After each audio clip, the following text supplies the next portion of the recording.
ადამიანებს, რომლებსაც უნდათ რომ უძრავ ქონებაში იმუშავან, მივცემ 2 რჩევას, რომელსაც მთელი ცხოვრება ჩაიწერეთ. პირველი რჩევა არის ის, რომ აუცილებლად მოიძიეთ მაქსიმალურად ბევრი ინფორმაცია უძრავი ქონების სფეროზე, იმიტომ რომ ქართულად ბევრი არ არსებობს, თუმცა საქართველოს უძრავი ქონების ეროვნული ასოციაციის დახმარებით ტრენინგებს აორგანიზებს ეს ასოციაცია და შევძლებთ მან დაესწრონ ტრენინგებს, ეს საქართველოში რაც შეგვიძლია რომ მივაწოდოთ. და მეორე, ვინც რა თქმა უნდა იცის ან ინგლისური ან რუსული ან რაიმე სხვა ენა, იმიტომ რომ ქართულად სამწუხაროდ ჯერ დიდი არჩევანი არ გაქვს ტრენინგების, განსაკუთრებით ჩაწერილი ტრენინგების, რომ მოერგო.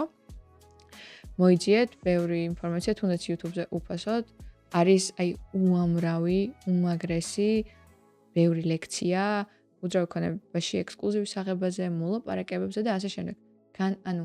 მიუძღვენით თქვენი თავი განვითარებას. არ იფიქროთ დღევანდელ ფულზე, იფიქრეთ გრძელვადიან სიმდიდრეზე, ასე ვთქვათ.